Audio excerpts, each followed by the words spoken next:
Good evening, brothers. Welcome back to 2024. We are here with Tony and Mark, our two favourite Blood Angels players, out with me, of course. We're here to do this because you haven't played us and you haven't had a chance to have us drub you completely, or I was going to say, get yeah, a drubbing from you one way or the other. That'll change when we finally make our way up there. I was going to say we've got a power gamer, we've got a casual gamer, and we've got a win at all costs gamer. So we cover the whole spectrum here.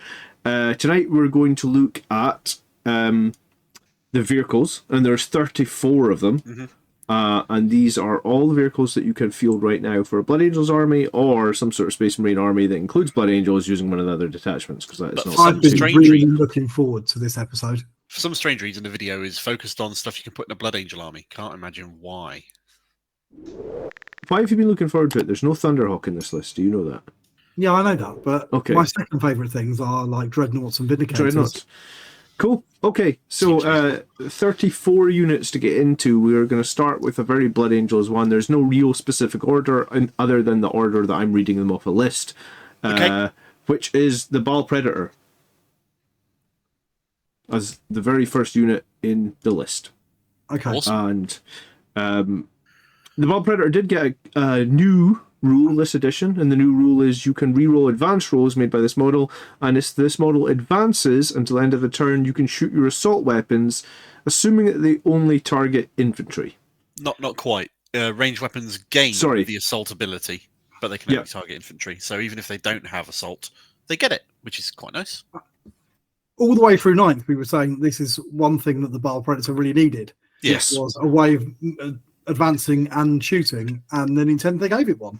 Yeah, as long as you only shoot infantry, which is pretty much weird restriction, anyway. Right? It's got no real anti-tank guns. Restriction, like why can't you shoot swarms, for example? Seems like a weird restriction to me. Yeah, okay, yeah. Or bikes. Yeah, fair enough. I've genuinely not found it all that restrictive, to be honest. I've at no point advanced and needed to shoot a swarm, and I'm like, damn, I can't shoot those rippers. Those nurglings. Those goddamn nurglings. You know, it is a restriction, but I don't think it's a particularly big one. Okay, the Flamestorm cannon in the Baal's pretty good now, in that it's basically D6 plus 3 shots, strength 6 minus 2 damage, right? Do you know my biggest problem with it? Tell me. It doesn't look as good as the assault cannon, and the original Baal Predator only had an assault cannon, which is why I've got a few Baal Predators, and I don't have a single one with a Flamestorm cannon. I've just never built one. It's worth noting that Flamestorm cannon is basically the same stats as one of the Flamestorms on the side of a Land Raider Redeemer, but there's only one of them, and it has 18-inch range. Yep. And with the 12-inch move plus advance, you got a 30-inch threat range with that. Pretty much set fire to whatever you want to set fire to with this. You want an 18-inch bubble of Overwatch threat. Great. Yeah, it's good. You could combo it with something like a Thunderstrike to get +1 to wound as well, so it could actually take down tougher targets too. And it's a good number of shots. I think overall, the Baal Predator is a fine unit. What's his current point cost? 125. So for 125, you've got a pretty decent amount of Overwatch threat. You've got a reasonable amount of defensive profile. Toughness 10 is not bad with a 3-up save, 11 wounds. I think it's fairly solid, points. To be honest. Yeah, I'd agree with that. Yeah, I think it's one of the better Blood Angels units. What do you think is your ideal loadout on it at the moment, John or Tony? If you just took one in like, say, an average army. I think do I want to win or do I want to be cool? Yes. Because if I want to win, it's definitely all the flamethrowers. Okay. But if I just want to be cool, then it's going to be a Dakar tank. John? I'm with Tony. I think if you want to win, you go full flamers, so you have the maximum Overwatch threat. You're just making the most out of that Overwatch. But I don't think I would take it if I was taking the Redeemer. I think I only want one SETI fire thingy tank for Overwatch in my army. I don't need two. So I was thinking I'd take the Flamer turret and the Heavy Bolter sponsons, and I'd use the turret 18-inch range Overwatch threat more than the 12-inch sponson Flamer Overwatch threat. And use the Heavy Bolters just to be able to dack things out at range and plink them. That's a good option as well. I think as long as you don't pick the Assault Cannon, you've got a good vehicle there. I think the Assault Cannon is garbage.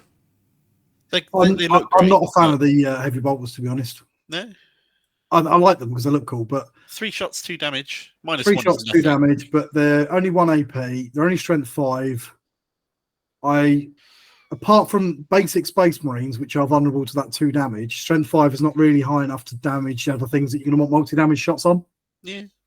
I mean, Yeah. they're still better than the assault cannon, in my opinion. Oh, they're better than the assault cannon, but that's not what we're talking about. I just think that generally, I find that I'm going to Overwatch and use the flamethrowers more. You want to move it 12, re-roll the advanced roll, and flame the craps out of stuff, and then have it. Yeah, and then if it's just sitting right up close, getting shot at, then they're not shooting at something that's more important.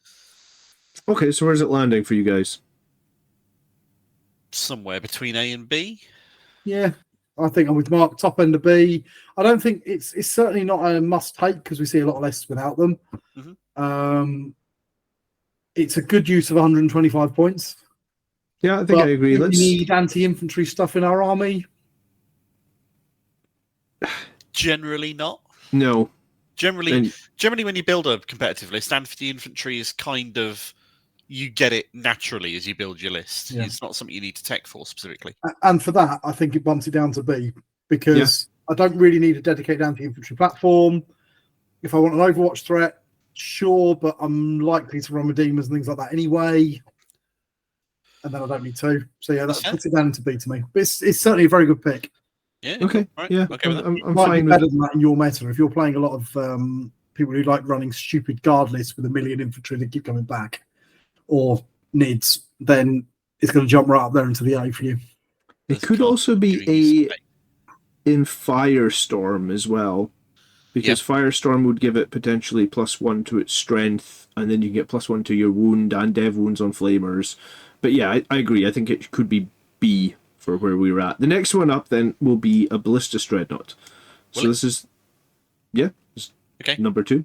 I was going to say the pictures don't. When you upload all the pictures, even though I named them 1, 2, 3, 4, 5, 6, 7, 8, it just puts them in some random ass order. So fair enough. No we'll do it that way. So Ballistus Dreadnought is basically the reimagining of the old twin las cannon cyclone missile launcher type dreadnought from the 90s. Mm-hmm. Yeah. But he has an extra rule, which is each time this model makes a range attack against a unit that is not below half strength. So basically, in the early game, turn 1 and 2, usually when you're shooting against full strength units or units that are above half strength, you can reroll all your hits. So it's kind of a bit of reliability built in there. He gets 2 las cannon shots. He gets 2 strength 10 missiles. He gets some storm bolters. You can shoot a frag missile, but my experience tells me it's not that great. It's just 2d6 strength 5, no AP. Blast, obviously. So the way I was playing this, because I've used this guy a lot, is use the las cannons, use the crack missiles, try and hit units that are above half strength, so you get the built-in rerolls. And you don't need to waste your Oath of Moment targets. And they're only 140 points. And I think for basically 2 strength 12 las cannons and 2 strength 10 crack missiles on a toughness 10, 2-up save, 12 wound platform, I actually think that's pretty decent with the OC4 in there as well.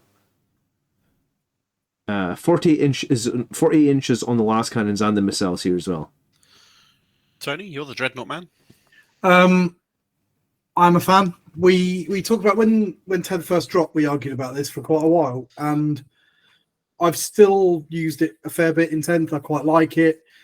Its damage output is actually a bit rubbish. It doesn't do much, but then it's also quite defensive. So I think it's quite a nice unit just to plonk on your home objective and have plinking away for the whole game. It's what you open the, when you're starting the turn off, you're starting your firing, you open with this one because you haven't done any damage yet. You try and knock a few wounds off to begin with, and then you finish it up with everything else. I think it's worth 140 points. I don't think it would be remiss to be slightly cheaper. I agree. The key fact it has as a fire support model for me is not the fact that it has the guns, it's not the fact that it has the reliability, that they are there, and the volume of fire isn't there, but it plinks some shots out, it's pretty reliable in doing so. The -3 AP on the las cannon is tasty, the damage is tasty, but the 2-up save is what makes it stand out. And the fact that you get a Marine with a 2-up save and it has cover, and you have armor contempt, and suddenly 2-up save makes things I find it very resilient. survivable. It doesn't do a lot of damage, but it tends to live for the whole game. Because everyone's always thinking, oh, there's more important threats because this one doesn't do that much damage, which means he gets to fire turn after turn after turn. And that damage does build up. Yeah, that's maybe why I thought about it, is like it is only 140 points, and people don't typically go after it because it's either out of their range or it's just far back. And yeah, I think over the course of the game, if it's left alone, it is 10 las cannon shots, it is 10 crack missiles. Yeah. I mean, you say it does no damage, but that will do damage. Yeah, it for will over 140 time. It's points. not going to blow anything up in the turn of shooting. No, It's not a fire prism, but it's not nothing either. It's far from nothing. No, so I'm a fan. I've used them a lot in 10th. I liked them enough to get the one from my Leviathan set and buy another 2 off eBay before they went on sale separately, which is going to happen in a week or 2 from the time we're filming it. Well, I haven't got 3. I'm not going to run got 2. 3, I don't think, in a competitive list, but I'm really happy I've got 3. I think you could run 3 in competitive lists because it's just 420 points. I think that's actually pretty cheap for 6 las cannon and 6 crack missiles every turn. Yeah. On hard to kill platforms at 48 inches away. Yeah.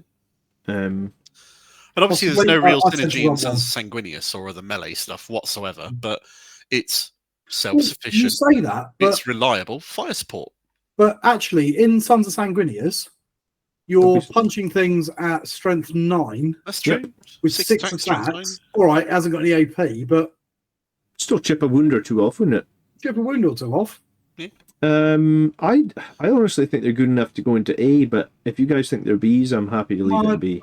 I'm happy to put it into A. I've run it more times than I've not run it, but I tend to only run the one. I think its damage output proves a little disappointing to make it an A slot. I'd put it top of B based on where we are at the moment. Are we overruling them, Tony, or are you leaving it there? Well, I'm not like dead set on the A, but for me it's the bottom end of A because I think it's a little bit overcosted for what it delivers. That's why I'd only run one. All right, let's leave it. Let's leave it. We're happy. It's a pretty good B. It's absolutely a B. It's definitely no lower. It's definitely a top B at minimum. One of the things I was thinking is if you really wanted to take like the cheapest amount of points you could spend on Blood Angels in terms of shooting, and you want the whole rest of your list to be melee, you could take 3 of these because that'd be pretty cheap at 420 points. Nah. Then you could take 1,600 points of melee units. And I think that would be actually pretty good. I wouldn't take these. I'd take a different tank. I would run a Predator Annihilator. I was going to say you could let's jump onto that when we get to it. Yeah, sure. Next up then is the Brutalis Dreadnought. Got 3 of these as well.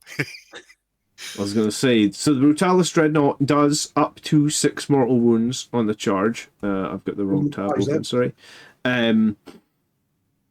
He also basically has a strike and a sweep profile if you take the Talons. So that will be, in the Sons of Sanguinius detachment, that is 7 attacks at strength 14 or 11 attacks at strength 8.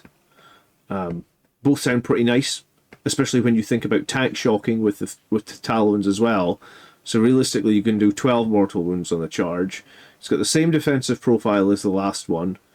I think the only issue I have with this guy is, yes, he has like a multi-melta, some stubbers, some bolters.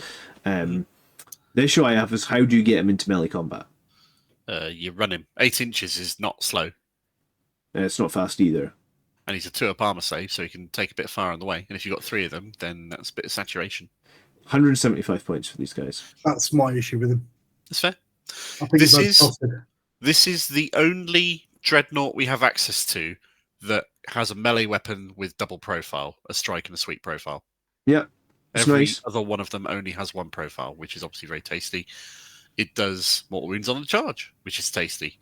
The twin Icarus on top is nice little random incidental fire.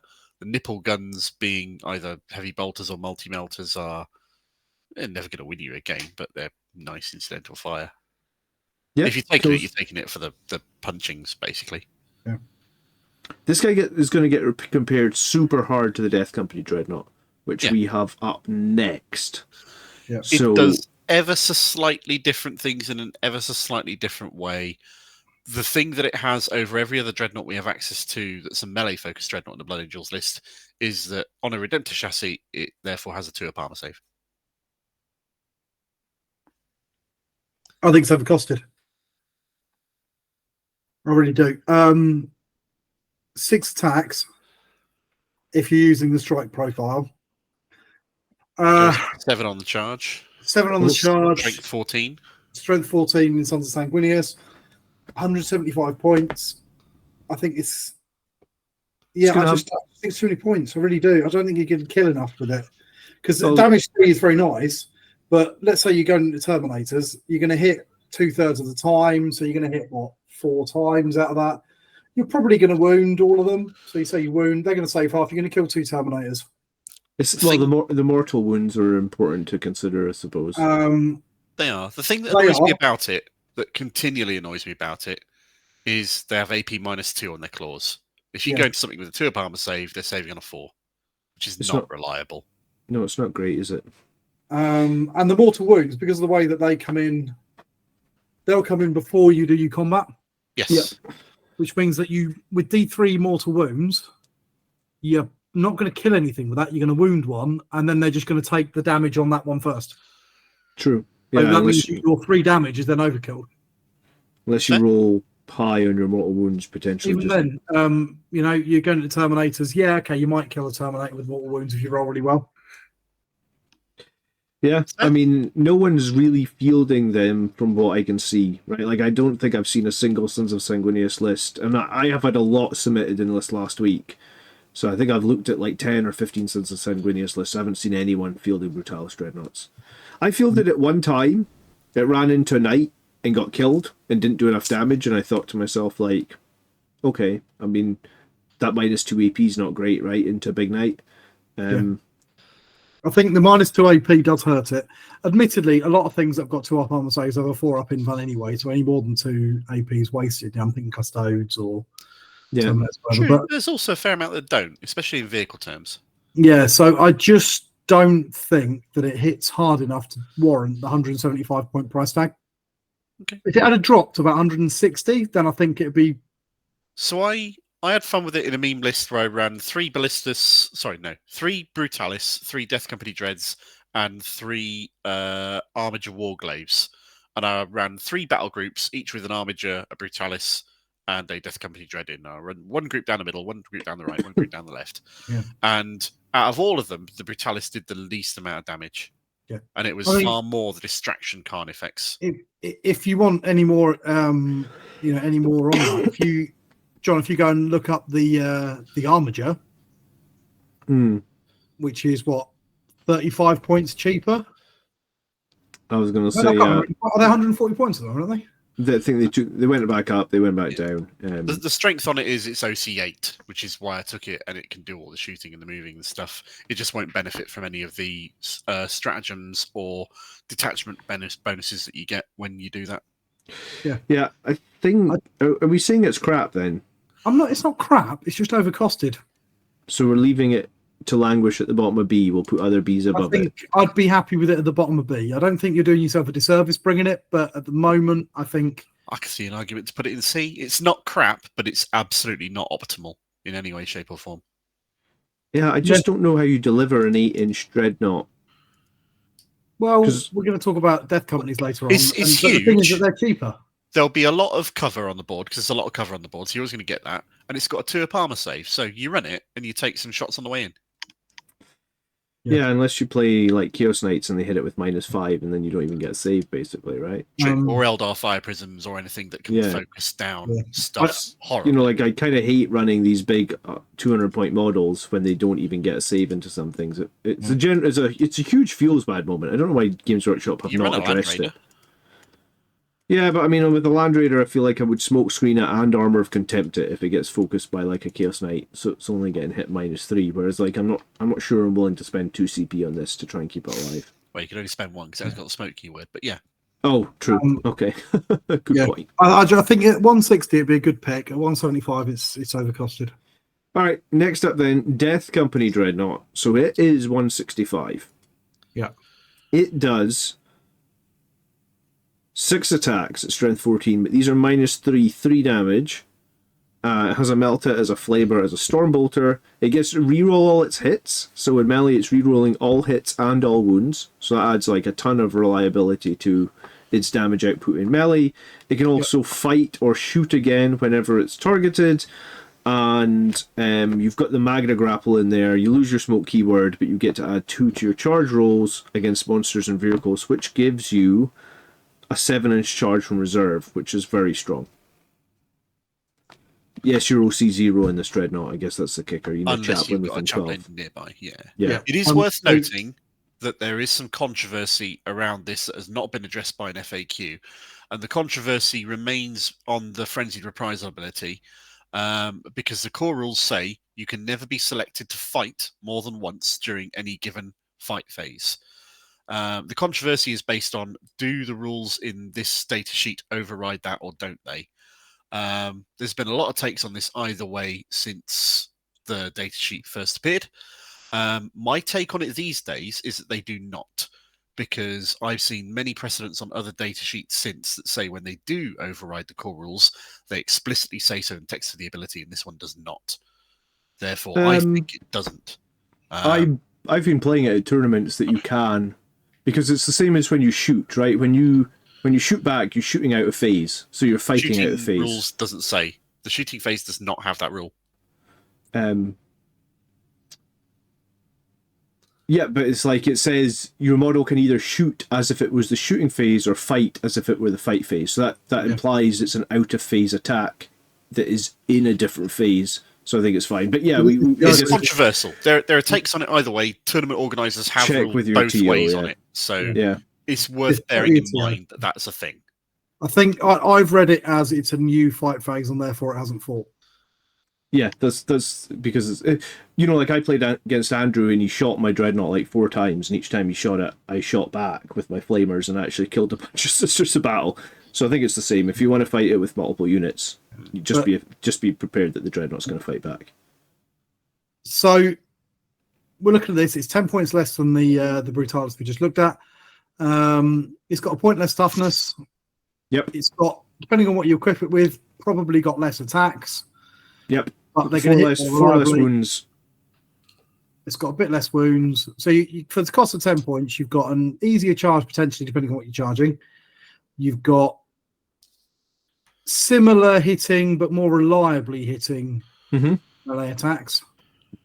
So got tank shock potential with that strength 12 fist. Yeah, similar tank shock potential with a strength 12 fist. And you've got that frenzied reprisal, depending on how you read it. For extra attacks, yeah. But you'll either get extra shots of your flamer, or attacks in melee one way or the other. So either way, it's really good. Yeah, I'm a fan of it. I do think. Bear in mind that as a vehicle, it can shoot into and out of melee anyway. Yeah. I was going to say you're devil advocate there, then, Mark. So you're saying that every time it gets attacked in melee, I could shoot out of melee, or I could shoot into melee, but I can't fight every time. I mean, it's that is the way that I read this. Okay, well, I guess if your TO says you can't fight every time, remember you can shoot every time you're attacked. Absolutely, and you can combo it with the strat that says you can consolidate 6 inches rather than 3 to consolidate into another unit, which is then forced to attack you. At which point it triggers another frenzied reprisal. At which point you could consolidate again and go on further on down the line. It's a horrible unit potentially. There's some real janky stuff you can do. I love this. I really like it. I love it a lot. It's not very tough, but it's a lot smaller than the Brutalis. So the Brutalis is ginormous as models go. Whereas I think it's a tiny little fella. I think it's really easy to hide. Yeah, and I think it's great because out of reserve, a 7-inch charge with a reroll is like 8 out of 10 chance. Oh yeah. So I think you can, for 165 points, you can say, if I'm going to GT and playing 6 games, in 5 of the 6 games I'm going to make my 7-inch charge and mauler some vehicle or some nasty thing that I need to deal with. And one game he's going to sit in the open. Maybe they kill him, maybe they don't. Like Tony said, he's not the giantest model, so maybe he gets to take some cover, maybe he gets to hide for a turn, and then he mauler something the next turn. So, I mean, for me, I actually ran one last week.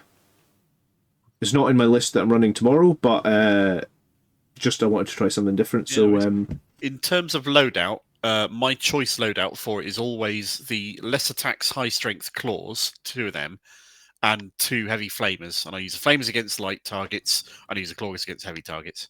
Yeah, that's probably one of the optimal Yeah. loadouts. That's what I would generally run him as now, although all the ones that I have got blood talons. Who can tell a claw from a talon? I don't think that's really relevant personally. But I do genuinely think I don't like the melter guns. I think they're a mistake. I think go with heavy flamers. Yeah, you can only actually have one melter gun on it, but yeah. A? I would love to put it in A. I'm just not sure I can. Right, I'm putting it A because I'm convinced it can fight multiple times. What's the AP on its claws? 3. Oh, for AP 3 claws, absolutely. Yeah.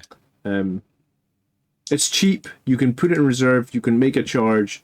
You can fight multiple times. Bear in mind, if you're fighting multiple times, which I do think is valid, then you are on basically 11 attacks with this guy. Because the second you get fought back at, you will fight again. Yeah. So unless they're killing you, so if you're charging like a Land Raider, they're not going to kill you in melee combat, so you're fighting twice against it. So, and assume you run this in Sons of Sanguinius, that's 6 attack, strength 14. Yeah. You're rerolls to hit, rerolls to wound. You're maulering that Land Raider. That's AP3, that'll murder many things. Yeah, I think it's great, honestly. A. And I'm convinced you can fight multiple times. If Game Workshop didn't want you to fight multiple times with it, I think they would have FAQ'd it already. It's been out like 9 months. I appreciate that my reading of the rules is not universal, and I'm willing to accept their other takes on it. I'd even abide by them quite happily. That's just how I'm reading it at the moment. I think this is just a check with your TA. Yeah. Cool. Okay. Next, then we have the old Firstborn Dreadnought. That I've got a picture of the Venerable Dreadnought here, but I think we all thought this guy was going Legends, and for some reason he didn't go Legends. No. He's still here. All they said was that they were discontinuing models. Yeah. They legend the Venerable data sheet, but the Dreadnought model went. So now we have the Venerable model, but with the Dreadnought stat line. Yep. And he gives friendly Adeptus Astartes within 6 infantry a reroll hits of 1. He can have an assault cannon, a heavy flamer, a plasma cannon, a missile launcher, multi-melt, twin las cannons. The sort of the old dreadnought. I actually don't really know how you equip this guy to make him good. I don't know if you can equip him to make him good. Is he good? 135 points seems like a lot if the Ballistus Dreadnought was only 5 points more. And that's kind of the biggest problem with him, I think, because the missile launcher on this guy is not as good as the one on the Ballistus Dreadnought. Yep. The las cannon's not as good. The las cannon's not as good. He's not quite as tough. So because he's got lower toughness and lower wounds. I think he's slower as well. Yep, he's slower. He's got less OC as well. Infantry output is not really big enough to warrant having a reroll or a 6 inches. Maybe you could say I'm going to bring him along to babysit a Devastator squad. I think that's what you would need to be doing, is running some infantry that need his rerolls. And then you're paying points for his rerolls rather than anything else. The other weapons, the plasma cannon doesn't get enough shots or high enough strength, really. Yeah. The assault cannon's still pretty rubbish. The multi-melter, I just don't like multi-melters in 10th. Nope. He does have the smoke keyword for whatever that's worth. The melee weapon is just too few attacks, really, because it doesn't get any bonuses or anything like the other one does. I mean, it's still, Sons of Sanguinius, he's still getting 6 attacks at strength 14 and AP -2 and damage 3, which is very similar to the Brutalis. Yeah, and the death comes in. I mean, like, if you take a fist, it's kind of okay, but what do you put on the other arm? Like a single shot las cannon? Well, that's never going to do any damage. You know, if you're saying that the Ballistus with 2 las cannons and 2 I'd far rather have 2 shots than 1 twin linked. Absolutely. Yeah. And his aura is so, like, nichey. I don't think he's definitely C. I'd put him in straight B, frankly, mate. He's useless as he is. Do you think if they took him down like 20 points? I think if you took him down 20 points, then he'd be a viable alternative. I still wouldn't want to run him. Yeah. Okay, next up then, we have the drop pod. And I must admit, I haven't used drop pods in 10th edition. So I've used drop pods last at a 2-day tournament in 9th Ed in 21. and I've not used them since. And the reason why I've not used them since is because that's when they reduced the board size down from 6 foot by 4 foot to 60 inch by 45 inch. And the sheer fact of the matter is, by shrinking the board down, that even a little amount, the amount of space it takes to deploy a drop pod just shrunk enough that you can't put it anywhere useful.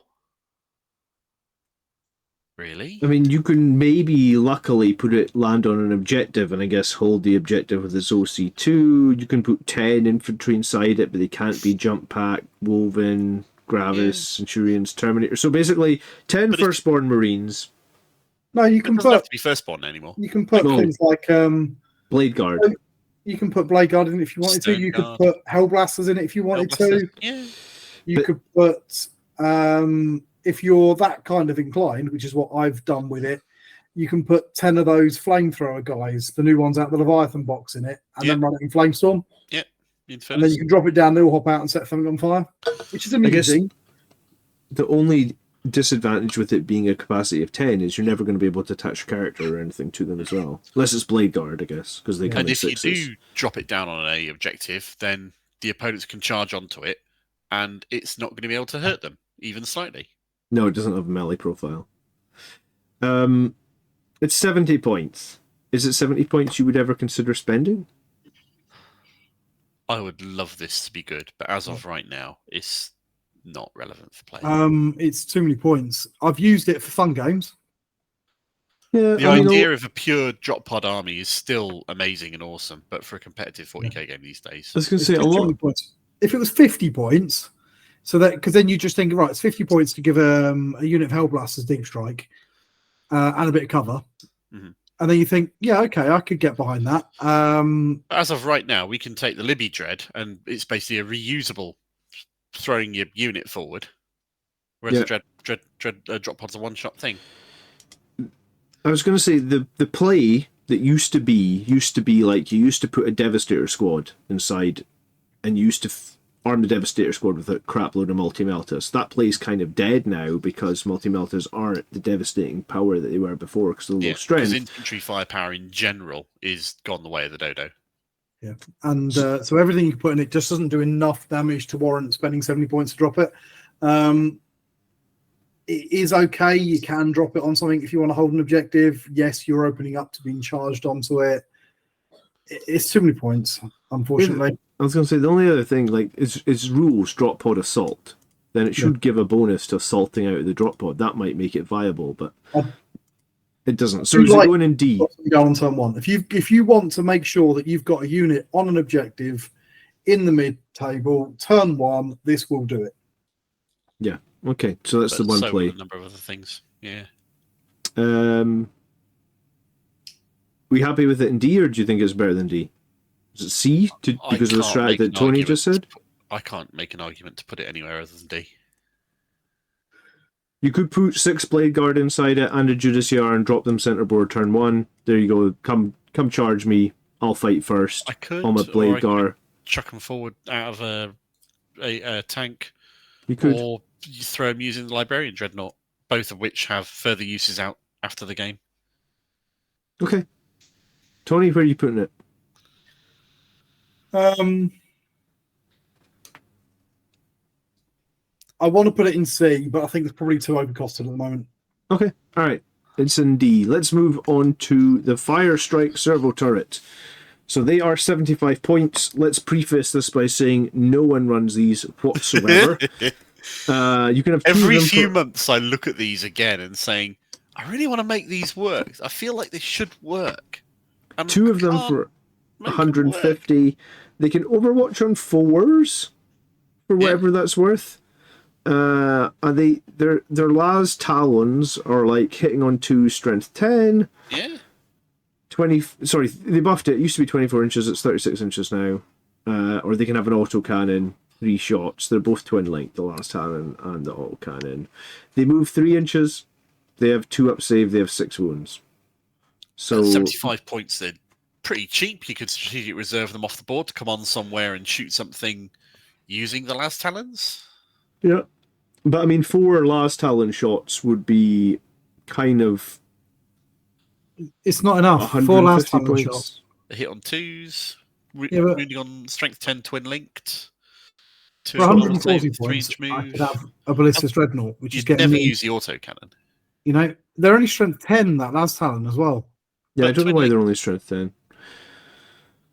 But yeah, you're probably going to be shooting it at toughness 10 or higher stuff, so the twin link kind of averages out the fact that it's only strength 10. It'd be the same as having strength 12 with no twin linked almost. Yeah. Arguably, strength 12 with no twin link might be better. It's about the same math-wise. No, if you're wounding on 4s, then it's 50%. If you're wounding on 5s at a reroll, then it's 55% chance of success. So it's ever so slightly better to wound on 5s twin linked. I see. Okay. Okay, so it's Ever so 5% slightly. better than if it was if you were shooting like a Land Raider. Mhm. This is 5% bit more likely to get through than To wound than a strength 12 gun. than a strength 12 gun. So a tiny bit better. But you're paying 150 points for that. So you're going to hit twice, or you're going to hit maybe statistically 3 times, then you're 150 going to wound points. twice. You're going to hit 4 times because you got 2 shots times 2. Mm-hmm. You're probably And going to you hit hit 4 on 2, times. so you're probably going to hit with all of them. Yeah. Yeah, so 3 or 4 hits, couple of wounds, couple of saves. Doesn't Minus feel like 3 much for on 150 points. And then they're stuck there because they've got 3-inch don't move and they're not doing yeah. anything else. Put them in the bin. Yeah, I was going to say, could you put them in the Firestorm detachment so they could advance each turn? There's no point. Just put them in the bin. Okay. I mean, I was going to say it's poetic that the version here has the autocannons that no one I takes. would love to think that that's too harsh, but I can never come I up just with a good cannot- argument. Possibly fathom a time when I would want to use that for anything. I bought one of these. I was super excited. I'm an I idiot. think it will look pretty cool, but it's not tough enough to be defensive. It doesn't do enough damage to be offensive. It's only got 6 wounds. They keep It doing can't this. go anywhere. It's They not. keep- It's not cheap enough to be a throwaway thing to sit in your backfield and not do No. anything. They keep doing Space Marine models like this that have no longevity or no rules good at. Like, that thing has never had good rules since it was I introduced. don't mind not having any longevity if I've got loads of like upfront alpha strike damage and it's just a glass Yeah. cannon. This isn't.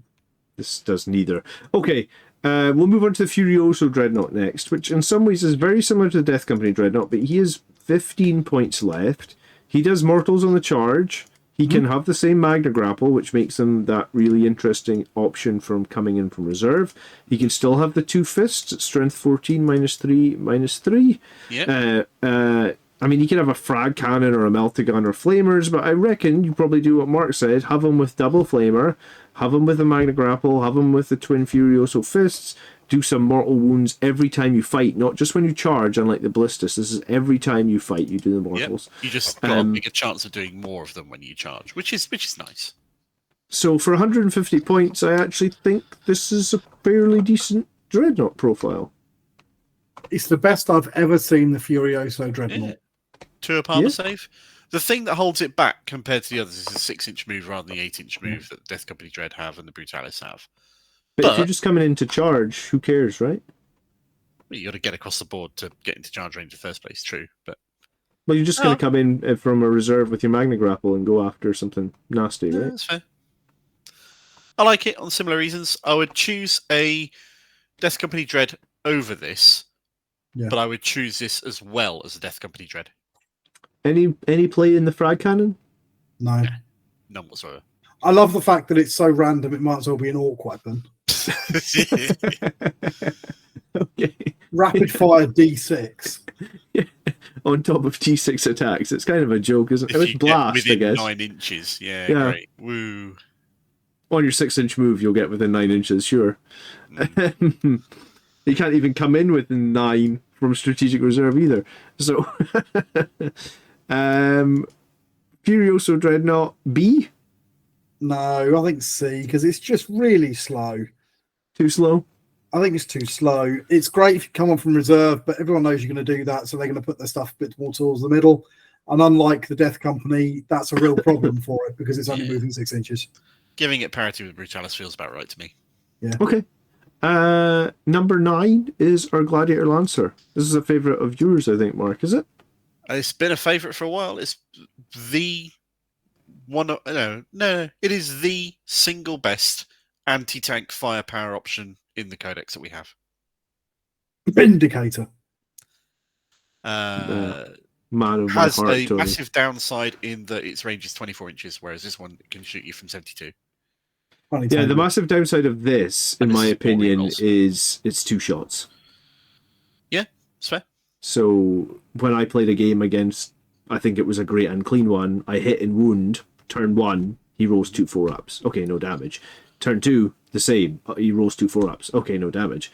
And basically, I had a game where like my Lancer sat 72 inches away, shooting the same great unclean one for the whole game, and I think maybe once in like turn 4 did 6 damage or something, and I was like, okay, I'm never fielding this again. So you're shooting something with invuls with 4 yeah.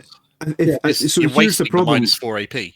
If you're playing demons, then you're shooting against invuns. So if you're playing an army that has no invuns, I think this tank is brilliant. If you're playing against an army that is basically like demonic saves or a lot of invulnerable saves, then I think the Lancer falls off pretty hard. The other downside is its defensive profile with a 3-up armor save. It'll poke out, it'll shoot something. If you're shooting the right target, it'll obliterate it, and then it'll die to return fire. I just don't think it obliterates it. 2 shots, shoot the right target. 3. I know you can give a reroll on the to hit, but the hit roll and the wound roll and the damage roll. It's not it's and. Yeah, but you still got to hit it, and you're hitting on a 3. You've got 2 shots. Yes, you can do a reroll, but I've missed enough shots in games with a 3-up reroll that's a real problem. And if you're only hit with 1 of those shots, D6 plus 3, you're probably going to roll. You're going to do 7 damage if it wounds and they fail a save. Yeah, it really comes to things. That's the problem. If it's going to be like a glass poke out, murder something, it needs another shot. For everything that I've said, I've not taken this in lists, and I have taken Vindicators. Yeah, I've kind of dropped this. At the start of 10th edition, we saw people running 2 or 3 of these in Blood Angels lists. This was when they were a bit cheaper. I think they were 150 points at that point. When they were, I think, 140. Were they? 140 or 145, then I would absolutely really rate this very highly. Yeah, I think you're right. I think they were 145. So I think since they've gone to 160, it's harder to field 2 or 3 of them to get that weight of fire on the Lancer. The one thing we haven't said is the Lancer is heavy. So if you manage to stay still, you do hit on 2s. But honestly, when I played this, I found it hard because you need a firing solution, and like if you're staying still, people are just going to move out of your firing solution. It's not rocket science. Shoot things, So you very rarely actually get to hit on 2s. So my thought is, it's a C, maybe it's a B, but I don't field it. B, but I prefer other options. It's a B. I will stand by the fact that I think its anti-tank firepower is peerless, but I also think that you're probably not taking it in competitive lists now. Top B then? If you think it's peerless? It's not everything. No, and it gets countered pretty hard if you run into a list that's got a lot of invuns. Yeah, I struggle with the lack of shots on it. Okay. For me, running Space Marines now, I want to lean into models with a 2-up armor save so I can leverage the cover and I can leverage armor of contempt. And anything without a 2-up armor save has to be exceptional for me to warrant putting it in the list right now. And that is, its firepower is good, but as you've said, there aren't always going to be ideal targets for it to be shooting at. It's not flexible enough. Yeah, I think you're probably right, Tony. It's not flexible enough. Okay, let's leave it in high B then, because I think you can still make it work, right? Like if you've got one of these sitting in the backfield and you've got enough other firing solutions, when this thing does sneak through, or when this thing does get a target it's good into that can't handle its -4 EP, it does a fuckload of damage. Excuse me. If you've got a Land Raider, you'll be wanting to keep that Land Raider out of its potential fire arcs, because otherwise it could put serious hurt on a Land Raider. Yeah, it could kill it in one turn. No, it can't. Yeah, it can. Two shots. I think, hang on, so let me rephrase that. It could, but it's statistically unlikely to kill it in one turn. Sure. Yeah, it could do 18, but it's not likely. It's more likely to do about 14. Yeah. 13 to 14, which is certainly going to hurt a Land Raider, but then it's going to get obliterated in the return fire. and it's 160 points. Yeah. Okay. Let's move on to the Gladiator Reaper next. And the Reaper was, in my opinion, a brilliant tank in 9th edition. And in 10th edition, it kind of sucks. Yeah, I used it a lot in my 9th edition list. Do you not remember? I remember Highland or whatever trying to make you running for ages. It's like because Highland would never say anything if it was Reaper every other word. I think it was because it got 24 cannons from the twin Gatling on top at strength 6 -1 damage, and that was like a blender into infantry. Okay. And then it had 2 Tempest Bolters at strength 4 -1/1. So it actually got 40 anti-infantry -1 shots every turn last edition. Now it gets 12 with no AP. And it still gets like 16 from the bolters at 12 inches, but with -1. But I think the bigger nerf is the Gatling cannon has no AP. So you've got 12 shots, you hit on 3s, so that's like 8 hits. So when you have 8 hits and you're rolling to wound, you're going to roll a couple of 6s. So you get 2 devastating wounds and then they save everything else because it's no AP. This model's twin onslaught cannon does get sustained hits too when targeting infantry units. Yeah. My problem with this is very simply that you don't need to tech for anti-infantry fire. You get it incidentally on everything that you bring regardless. So why do I need to pick a unit that specialises in anti-infantry fire? I don't think do enough anti-infantry fire either. Well, there's no... Because I think last edition it was about 150 points as well, Tony. Sorry to interrupt you. But I think last edition it was about the same, and you were getting 24 shots from that Gatling cannon at 6 -1. And GW changed a lot of things from the number of shots to halve them and give them twin linked instead. And I don't think it's a fair trade. Sometimes it's okay, but on this weapon, this one really stands out as like a bad change.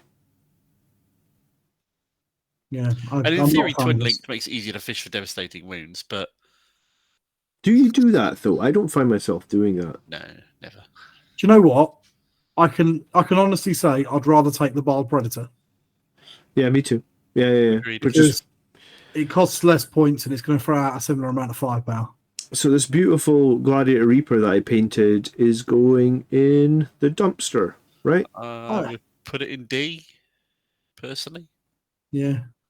The only way I think you could play this, because I was thinking about this and I was like, clutching at straws trying to make it work. In the Iron Storm detachment, there's that one ability where you can get critical hits on 5s. So that would stack with its sustained hits too. So basically the main cannon would get critical sustained 2 on 5 pluses. And it could also benefit from the lethal hits buff enhancement. Yeah, but even then I feel like I'm really clutching at straws to try to make it work. So maybe there is a play for Reaper inside Iron Storm, but I don't think Blood Angels are taking it. I think it's better than some of the other stuff we've got in D. Okay. Yeah, I think it's better than the Fire Strike. It's better than Drop. Is it better than... It's probably the best of the Ds, to be honest. Okay. I mean, that's not a crown it wants to be wearing, but sure. No. All right, what about the Valiant? 150 points. They nerfed this because it used to have a strength 10 multi-melta. They said that was a typo, so it went back to strength 9 multi-melta. They have a twin Laz Talon, strength 10. So you get 4 shots, 2 at strength 10, minus 3d6 plus 1, 2 at strength 9. I think this is shitter than the Reaper. I agree. It's the mid option between the Gladiator, between the what's the other one? The Lancer. The Lancer's anti-tank fire. And the Reaper's anti-infantry fire. This is the mid firepower option, and I don't need mid firepower. What's it for? What's its ideal target? You look at the buffs to tell you for that, and it tells you that it gets buffs against monsters and vehicles. But then the majority of monsters and vehicles that I need a big tank to kill are toughness 10 or 11. Or... Yeah, I agree. Again, this one's been like last edition. You were a big fan of this, weren't you, last edition? Yeah, because both of its multi-meltas and the Laz Talon were both 24 inches, so it made a lot more sense. It was like a 24-inch range tank that would kill armor and vehicles because multi-meltas were good last edition, Laz Cannons were good last edition, right? Or Laz Talon. So now I just think it's a bit all over the place. Like I don't know why you'd ever feel this at 150 points. It's very good at killing toughness 8 monsters. Yeah, I mean, it might be good at killing Terminators. No, but then they you have to got be 18 They inches got away an from invite. What's them. the point? You're just wasting true. that AP. It's near Okay. 5 up then. I was going to say, maybe it's good at killing Gravis Marines then. But, you know, like... What's the Great. toughness of like a basic Carnifex? It must be 10. Surely Carnifex is toughness 10. No. If you got like a toughness 8 monster, that would get its bonus to hit it, and you'd be wounding it on 3s. And they wouldn't be getting an armor I save. can't tell you what toughness of a Carnifex is because I haven't bought the codex and therefore the content is locked on the app for me. Cheers, G-dubs. A Carnifex is T9. Fine. So maybe it is good against Carnifexes. There you go. So for killing medium-sized Tyranid beasts, It's in the bin. It's still not that Yeah, great. put it in the bin. D tier? No. I'd put it at bottom of D. I'd take it before I took the Fire Strike Servo turret. Yeah, I take it before a drop pod as well. I think I'd probably take it before that Dreadnought because I don't know how you make that Dreadnought work. Fair enough. But it's rubbish. You ever see that episode of Family Guy when he's like, it really grinds my gears? It really fucking grinds my gears when they put rules in for models that, like, who's looking at those rules and thinking this is playable? Like, this is just not, like, how is this even remotely playable? Not everybody works off optimal choices for tournament play. No, but I just... To them, it's it a doesn't- cool grav tank, which is fine, but it's not the purpose of this tier list. No. Yeah. What are we Okay. looking at next?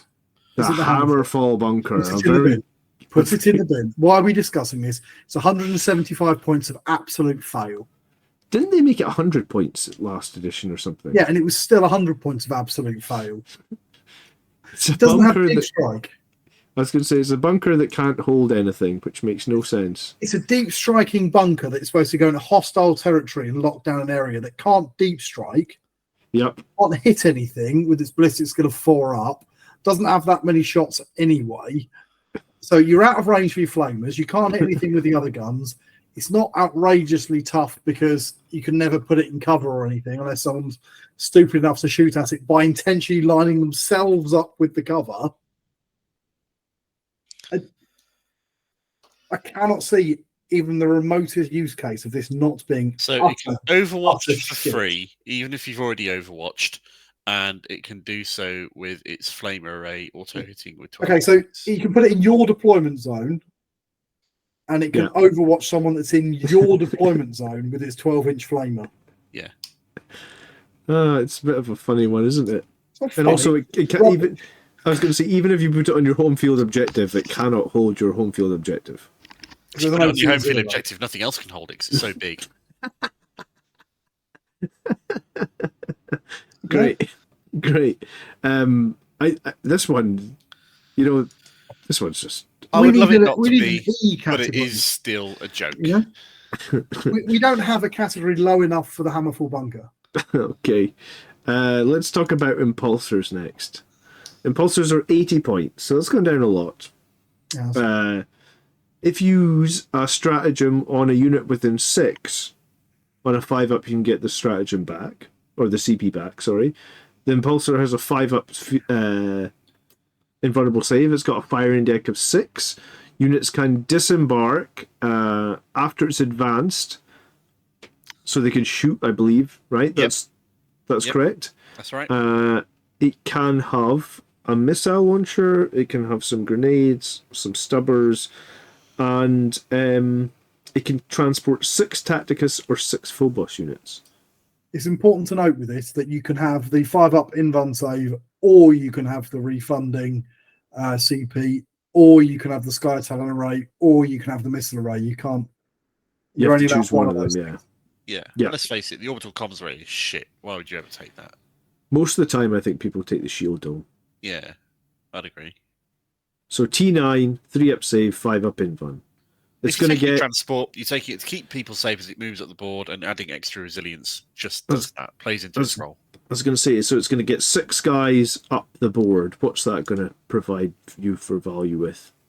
Like, are you going to use that? 80 points. Has it got an OC value? Yeah, it's got an AC value. It's OZ2.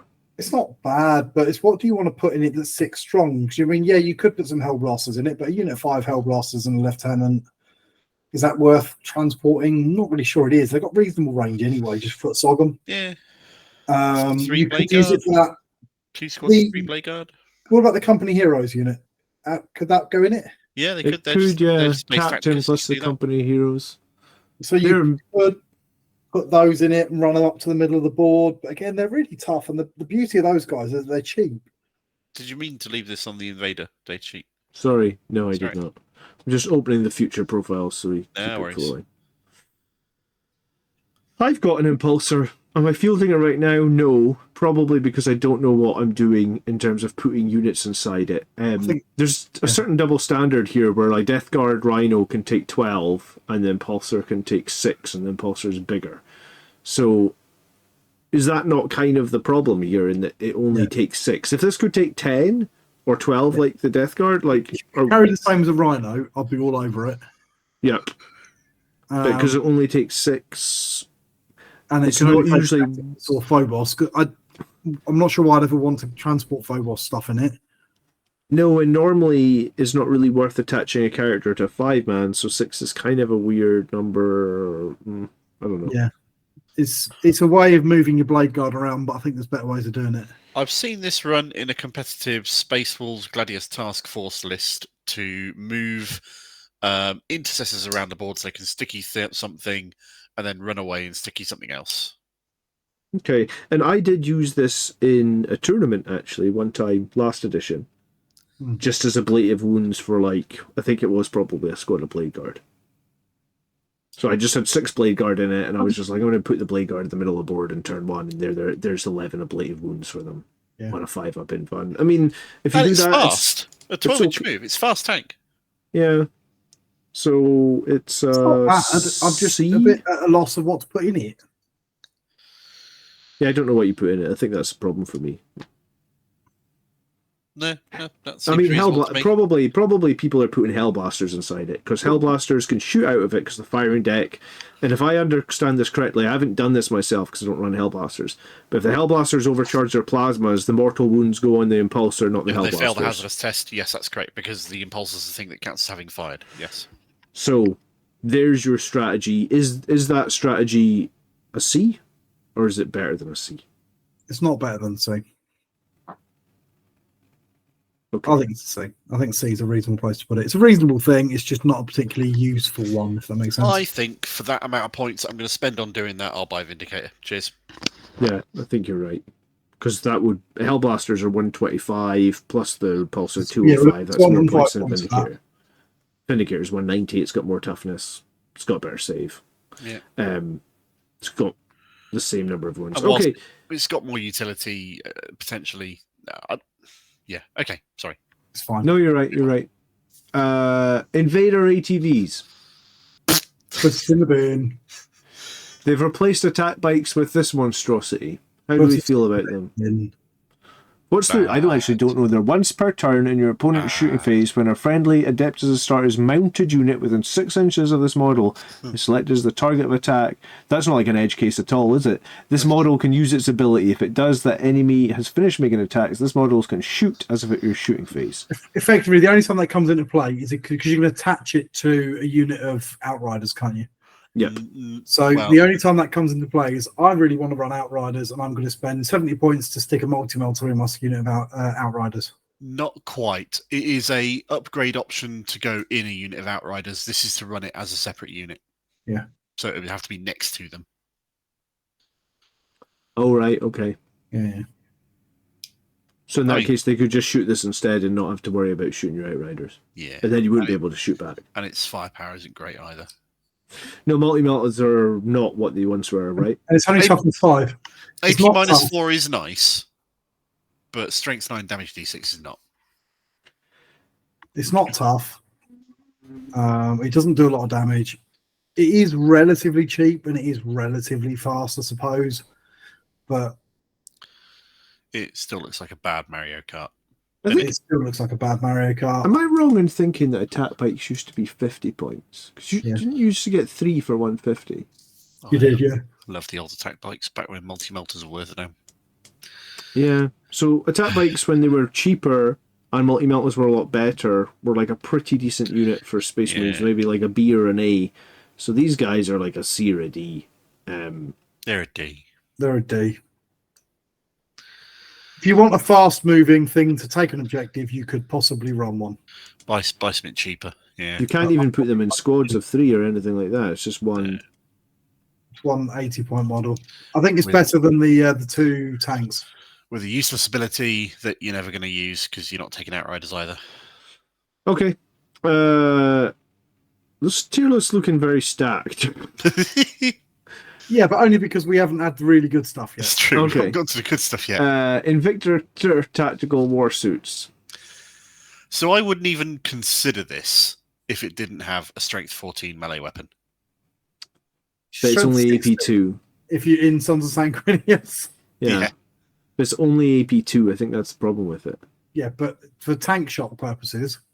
Well, yeah, I mean, but I feel like once you get over strength 10, tank shot's probably going to do most of the time to take mortal wounds, right?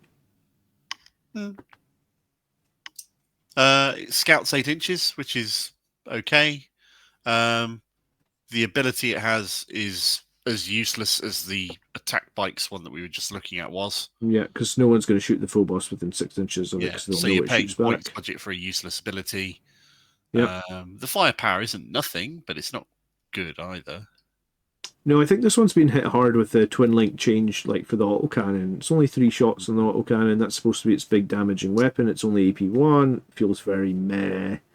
And the flamer's nice, but there's no range to it. So, but let's put this on a Blood Angel's point of view. 140 points for an 8-inch scouting model that can then move 8 inches, charge, and hit you with tank shock at strength 14.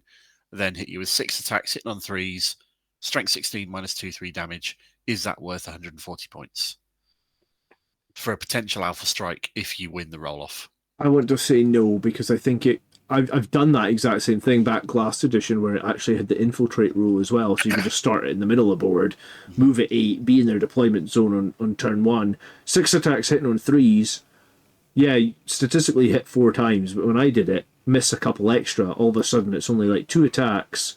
Yes, you did a few mortal wounds from tank shock, you put in a couple of attacks, and then guess what? You're completely exposed. Its defensive profile's kind of bad. Toughness 8, 3 up, so just kill it. So you spent 140 points and got nothing out of it. Yes, maybe it swings the opposite way and you kill a few things, but I don't think it's enough. I don't think it's enough. It's too big a risk for me. That sort of throwaway unit doesn't really have a role in the game today. Not as much as it used to. And nothing else will be able to back up. Like last edition, we could be smashing them from the other flank with the Death Company, and they're like, shit, I need to deal with the Death Company, or I need to deal with the Tactical Warsuit. Now that'll be the one thing far forward on its own. It's dead.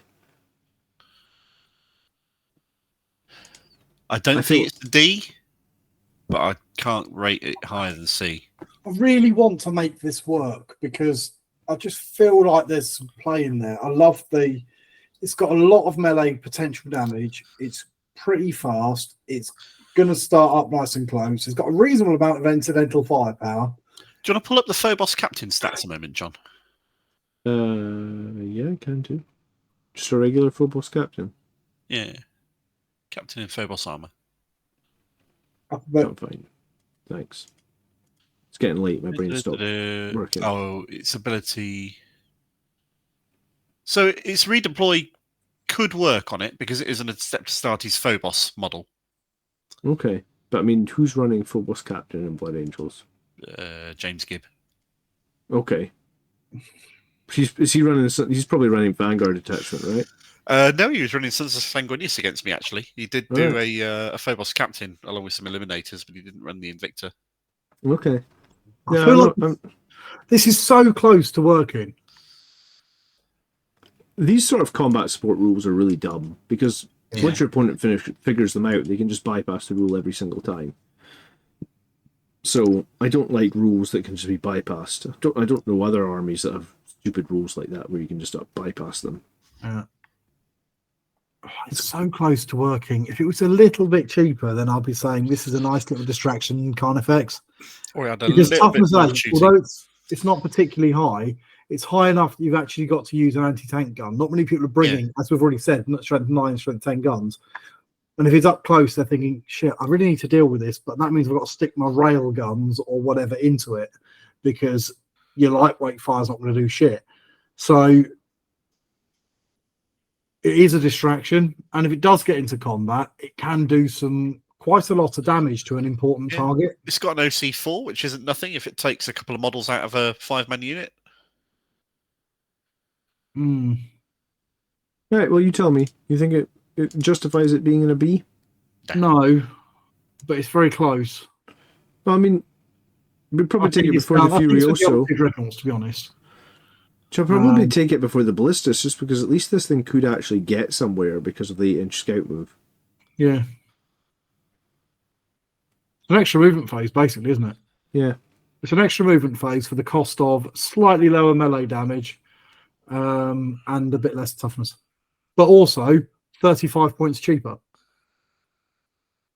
Yeah. Okay. All right. It's somewhere in C. 30 points or so. I think I'd be taking it quite a bit. Okay, let's move on to number 16. We're almost halfway there. The Land Raider. Regular Land Raider with assault ramp, carries 12, has 4 Godhammer las cannons on it, has a multi-melta, has a storm bolter, has a twin heavy bolter. In Sons of Sanguinius gets 7 attacks at strength 10 for what that's worth. And has a one-shot 100 killer missile. 240 points, 2 up saves, 16 wounds. I think the regular Land Raider is genuinely pretty decent. I agree.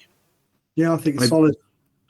If you want to bring it's not quite optimal in the loadout that it has and the way it all synergizes, but it's a very solid model. It never has. In every edition I've run it. Yeah. I mean, that's it's why always had a problem with being an anti-tank platform that needs to get close to the enemy. Yeah. So and I think has massive range firepower at the same. I wouldn't put it in A. No, where'd you put it? B? Higher than the Lancer? I think it's a B. I'd put it top B. I think it's a solid unit if you want to transport something safely to the midboard, and then it's going to take pot shots at armored targets. Yeah. So it'll be star of your army, but it won't let you down either. So tomorrow I'm going to run a Land Raider with 10 Assault Intercessors and a Sanguinary Priest inside it. Okay. Just because I think with the new Sons of Sanguinius, that gives me, I think it's 50 Strength 6 Chainsword attacks at AP2, and then I can play Lance to give me +1 to wound. Why this Land Raider? Because I already have a Redeemer in the list as well. I'm running 2 Land Raiders. It's cheapness, basically. Fair enough. It's the cheapest. If you're running lots of stuff like that, having a bit more anti-tank firepower is not yeah, bad. I figured there's no point in having 2 Redeemers. Let's talk about the Crusader. This is probably the weakest. One of them. Yeah, it's fine. The weakest of the 3 Land Raiders right now. Its strength is the carrying capacity compared to the other 2, but because its guns are just so weak, it's not. This comes back to what you said earlier about like all its guns are anti-infantry. Why do we need anti-infantry guns? The thing I like about it is the fact that I can put 5 Centurions in it. Yeah, it's fair. Which is amusing. You basically have to sacrifice a Centurion to do that, though, right? Why? Because you can't buy them in squads of 5 anymore. It's a squad of 6 for Centurions, 3 or 6. The one thing that's worth noting that I actually said in one of my videos that recently that nobody had picked up on is Land Raiders do have the grenade keyword. I didn't pick up on that because I told you. Oh, it was you that told me? Okay. Yeah. Someone picked up on one of the videos I said, because I was like, Land Raiders have grenades, and someone's like, oh my god, I've been playing Redeemer for months, didn't know I had grenades. Yeah. It's like, yeah. Having a Land Raider and being able to grenade something and then tank shock something is not nothing. Oh, yeah. Yeah. And even then, even though its tracks have got no AP, assuming your Sons of Sanguinius, 7 attacks at strength 10. Yeah, all right. So, the Crusader is probably crap. It's a C. It's a really funny number of transport because 16 is not enough for, say, a huge unit of Terminators or something like that. But it's too many to warrant, like you said, for the Centurions, because you can't really run them in a 5. It's funny to run them in a 5, but you're sacrificing a Centurion, so you're probably going to run them in a 3. Well, then they'd fit in a regular Land Raider. The only reason to take the Crusader, I suppose, would be you could put 6 aggressors plus the 2 aggressor, the two Gravis characters with them. So if you're running Gladius, you could get all of them inside the Crusader. The amusing part, though, is you could fit 6 Blade Guard and another 6 Blade Guard and 3 Blade Guard and a character in one of those. Okay, yeah. If you think about it that way, that's pretty funny. All right, if you have 15 Blade Guard and like a Judicaire in there, yeah, okay, I love that. Let's put it top of C or bottom of B? Somewhere in... I'll put it below the Dreadnoughts in C. Below the Dreadnoughts, you really think so? Okay. Given that the other 2 Land Raiders do exist, Yeah. it's good, but it's just not good, if that makes All sense. right. Land Raider Redeemer, basically the same again. This time, this is the Flamer version. The Flamers are really good on the Redeemer in that each one is D6 plus 3, strength 6 minus 2 damage. You get 14 guys in here. A lot of people have been using that for 6 Gravis Marines plus a character. And obviously, the Redeemer moves further as well, 12 inches on the move. Yeah. Other tier lists have been put in the Redeemer, like S. It's probably the first S. You see this regularly in competitive lists. You do see it a lot. It's yes. close to an auto take, if not an auto take. It's probably big enough you can get cover on it every turn just by moving like one part of the model behind cover. So you're in a 2-up save, ignoring 1 AP. You can Armor of Contempt it, and it's 16 wounds on toughness 12. The weapons it has synergizes with its role of being an assault transport designed to run forward, disgorge enemy infantry, which can then charge after it's moved and after they've disembarked. It's then got close range firepower that auto hits with a pretty nice profile. It's got all the little bonus guns on top of it, which will do a wound or 2 here and there. The grenades are nice. It can then tank shock something. It's the resilience you've mentioned. All in all, there is very little, if anything, that is bad about this model. Yeah, and it's had a points drop as well from where it started. Yeah, 260 now is what it sits at. Okay, number 19 on the list, the Librarian Dreadnought.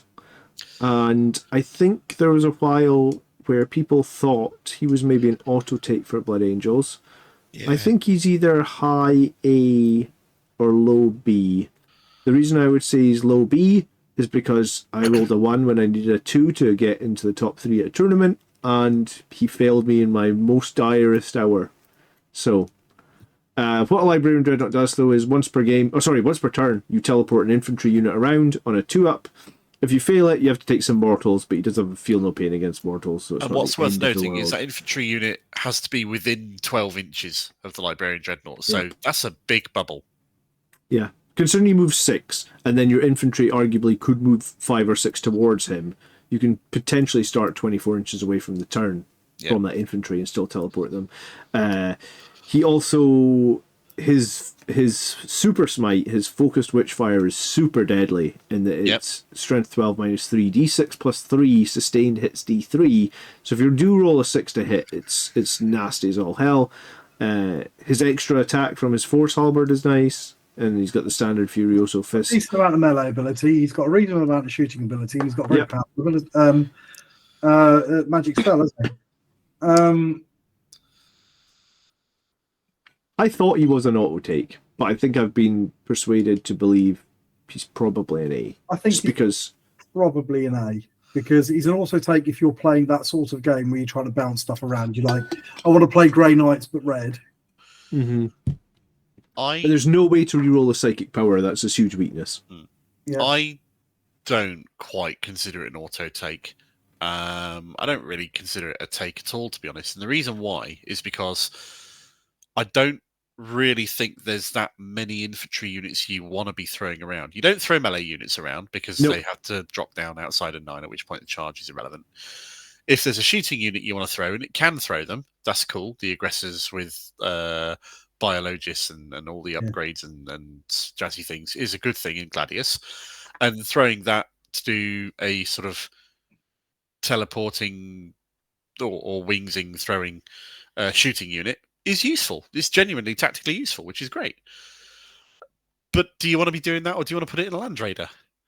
And if you want to be keeping your Librarian back to be throwing units around, are you wasting its not long-range firepower It's potent, You are. not long You range are. firepower. So you want to be getting it into mid-board to be able to make use of its 18-inch range firepower and its melee ability, at which point you'd be in the thick of the action to be able to throw around a lot of infantry that is around you within 12 inches. But are you wanting to throw infantry around from there? I think that's Really? what it comes down to. I don't run one because I don't have anything that I particularly want to throw around with him. So Yeah. he works better in shooting lists. So I guess he was going to work really well in the Gladius list.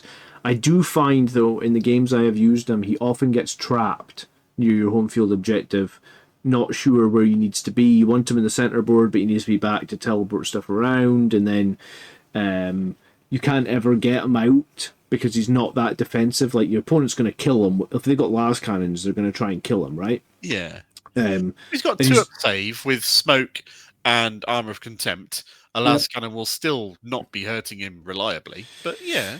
No, So- but I mean, if they've got 3 or 4 las cannons, it's almost too risky to bring him out. So he gets trapped sometimes, having to hide behind cover. He's great in Gladius, but he does have weaknesses, and he did cost me a tournament. So Yeah. Ultimately, he's a support unit, and the things he supports, infantry, by chucking them around, aren't that great, or I'm putting him in the Land Raider. So for me, he's not really on my list. I think he's an A grade pick because he is very powerful. We've seen a lot of people making good use of him. We've seen a lot of people get a lot of. I don't use him because he doesn't really fit with my playstyle. It's a problem for me. yeah, I mean, if you're taking like an aggressor bomb or eradicator bomb, he's amazing. Then he's great for that. And you do match him up. And if he does get killed, well, he's been killed, and he's probably already delivered your aggressors or your whatever to where they need to be, and hopefully he'll do some damage before he goes down. Yeah, and yeah, I think he's an A. he, in some ways, he does help. If he is in your backfield, teleporting units every turn, when they do bring stuff into your backfield, that inevitably happens. That You've got his something with punch shooting there. and his Yeah. punching actually does have a lot of value. So he's I'd probably put bottom of him in A. B personally, but that's just me. Okay. Number 20 is the Predator Annihilator. So this is a 130 point Predator, rerolling damage rolls of 1 against monsters and vehicles. It's got twin las cannon on the top. It's got 2 las cannons on the side. So 130 points for. So 10 points less than the Ballistus that we looked at earlier. 1 less shot, really, of a d6 plus 1, but obviously 1 is twin linked. So it's very comparable, I guess, to It's a got Ballistus 1 strength Dreadnought. 14 shot, 2 strength 12 shots, and a hunter killer. Mm-hmm. And it's 130 points. Yeah. 1 less save than the Ballistus, 1 less OC, but 2 more movement. It's very similar. And we put the Ballistus Dreadnought in somewhere in B. Yeah. I mean, I think Annihilators are decent. I think they're a good form of anti-tank. I think I prefer it to the Lancer just because it's like one or 2 more shots, like Tony was saying earlier. It's 3 shots compared to the 2 of a Lancer. Yeah. It Well, trades 4. reliability of shots by losing the rerolls for an extra Yeah, shot. but you're also saving 30 points.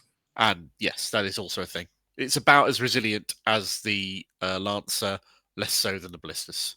It's also the cheapest anti-armor. I was going to say, it's so similar to the Ballistus. Is it better or worse than it? Yes. Yeah. I think it's very much on a par with the Ballistus. I'm running the Ballistus over it because I value the little bit more survivability. Agreed. For the 10 points more that he costs. I think the 2-up armor save in conjunction with armor of contempt possibility is gold in Space Marines. So given a choice, I'd take a 2-up over a 3-up. I was going to say, and more OC and... choice. Yeah. Okay. Predator Destructor for the same 130 points. This time you trade out the top twin link las cannon for a strength 9, -1, 3 damage autocannon, which has rapid fire 2, so at 24 inches you will get 6 shots. And when you make ranged attacks against infantry, you get 1 extra AP on that. So basically, the same reason we don't want the Valiant's firepower, I don't think I want this firepower. I prefer this to the Valiant though, because this is I'll tell you what this is absolutely superb for. Terminators. Blowing bloody great big holes in custodians. Yeah, fair enough. What, with the base 3 damage on the autocannon? Base 3 damage, you're wounding them on 3s, you're hitting on 3s, wounding on 3s, they're on their inbound save, and then you get 6 shots if you get a decent within range, and any that they fail, they die. Rapid fire 2 within 24, yeah, rather than 48. It's a fair point. So this is absolutely brilliant if you want to chew through Elite infantry. custodian guards or elite infantry. And if that's something that your army is lacking in, because maybe you're in a meta where there's a lot of custodians running around, or there's a lot of terminators running around, or something like that, then this is a solid pick for you. I wouldn't take it to a tournament game because I don't think it's versatile enough. But the one job that it does it well. Yeah, I ran 2 of these in my list at the start of 9th, and I actually thought they were preferable to. I mean, I would take it over the Lancer because. Well, the difference in 9th is that there was a vast difference. Yeah. Well, sorry, did I say the start of 9th? Between anti-infantry fire and anti-tank fire and. Yeah.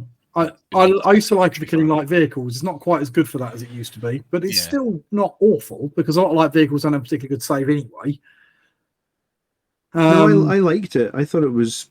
Yeah, I think it's a solid tank, to be honest, for 130 points. I just think it's solid if it does something you need. So Yeah, I think I'd put it with the Annihilator, but maybe slightly below the Annihilator because I think we need anti-tank more than we need anti-heavy infantry. Probably put it in C, to be honest. Would you? Yeah. Papa C? No, yeah. I'm gonna be with it. I would actually put it quite a bit higher. I ran 2 of them for like 10 games in 10th edition. Yeah. I think you be surprised if you've got both those autocannons in range on 2 different ones, then you're getting 12 strength 9 minus 2/3 damage into Terminators, and that will kill. Okay, if you one of the those units Terminators. we'll talk about in a minute is the Redemptor. And people really rate the plasma gun on the Redemptor because you can overcharge it. And overcharge is still only strength 9, isn't it? Yeah, yes, and it's and the AP's lost into Terminators and stuff. And like the AP's lost into a lot of those super heavy infantry have got an 4-up invuln save. Yes. So if people are telling us how good the Redemptor's general purpose firepower is, and this has got something that's almost the same, but is 70 points cheaper? Yes. And it's 6 shots every turn guaranteed at 24 inches. That's good. Rather than D3 or whatever. Oh, no, D6 on the plasma incinerator. D6 plus 1 on the Redemptor. I wouldn't take a Redemptor for the guns, but I appreciate your point you're making. Yeah, okay. Let's leave it in B. I actually think it could be a little bit higher personally, but we'll split the difference here. Next up then is a Razorback. And I must admit I haven't run the Razorback in 10th edition. So it gets a Twin Las Cannon on top probably is the preferred option, I imagine. I can't imagine why you would want to put a heavy bolter on top. Yeah. In your shooting phase after this model is shot, select one enemy unit has been hit by one more of these attacks until the end of the phase. Each time a friendly model that disembarks the transport makes an attack against that enemy, you can reroll the wounds. Now this is a tier unit because who it buffs can't shoot for shit. Yeah, and what are you going to put in it? The only thing you're going to put in there that can benefit from its rules are Devastators. Yeah. And they're not very good. Yeah. So you think it's really as low as D? I think if it had something to put in it, it'd be better, but it hasn't. That's the problem with it. It's just got no place because you've got nothing you can do with it. Yeah. In itself, it's not a bad vehicle, but it's bad because it has no use. You're paying for synergies with units that have no use or no competitive use. Okay. If it was 80 points, I think I'd be a little bit happier about it. Then I might consider it as a bit of an upgrade from a Devastator squad. I was going to say, where's it going in D? Don't care. You don't care, all right. It's going in the middle. Let's talk about Redemptor Dreadnought then. They went up to 210 points. Like Tony said, people really like the plasma cannon on it because they think the plasma cannon will kill Terminators because it's blast. It's strength 8 minus 3, 2 damage, or strength 9 minus 4, 3 damage. Each time an attack comes in, you extract 1 from it. Yep. T10, 2-up save, 12 wounds. It's got a nice big Redemptor fist. They have nerfed the AP on that fist. And they have also nerfed the damage on that fist as well, pretty significantly. Yeah. It can have like an onslaught cannon. It can have rocket pods. It can have a couple of twin storm bolters. No smoke screen, unfortunately. OC4, 210 points. It's got a lot of firepower. I don't rate it for its firepower. I rate it for its 2-up armor save, its toughness 10, and its -1 damage reduction with some reasonable amount of Not OC on it. toughness. Is it The toughness offensive 10? power It on is top of toughness that 10, yeah. Oh, toughness 10, is sorry. Sorry, Ian. nice, but it's like the icing on the cake, so to speak. Yeah. I think it's pretty tough. It's relatively fast, but it's very tough. Let's not beat around the bush. It's relatively quick with its 8-inch move for a dreadnought, and it's got a reasonable amount of firepower. I just don't think it needed that points hike. Yeah, I was actually hoping it would come down in points. I think it was like 185, maybe. I think it used to be 185 last 190. edition. I think 180, 185, I would take it. Yeah. But I don't know why it went up to 210, because I think the plasma cannon is very niche, right? Like, it'll kill those heavy infantry, but it'll do F all against like enemy armor. And the big problem with the plasma cannon is it's random as all hell. So it's like, that was the problem with it last edition, is it's random as all hell. You don't have enough CB to be re-rolling the number of shots. I don't know why it's like not 2d3 or something. Like, it just needs a little bit more. Yeah. The thing Mark, that you ran annoyed to me, these the other day. the thing that annoyed me when I took this to the tournament the other week, was I ran 2 of these, and I charged one of them into a Land Raider, thinking, "Oh, great, okay, so its guns are great, but surely I'll be able to rip it apart in melee." No, Yeah, because it's got minus crappy 2 AP. AP against 2-up armor save thing in melee is not reliable on 5 attacks hitting on 3s. I was going to say you could have armor contempt it and make it I -1 wailed as into well. it for 3 turns, and it took like 6 points of damage, and just went, "Yeah, what?" Yeah, I don't understand why it went up in points, honestly. I know people love it, but I've got 3 of these, and one of them painted Death Company, which took me forever. I did have Why great use fun. the Joy Toy rather than the actual miniature? Why not? Because it's a Figured blood you neutral might colour. notice that. I did Can we have put great it- fun walking out in front of James Gibbs's army, popping armor contempt, and just say, "Bring it."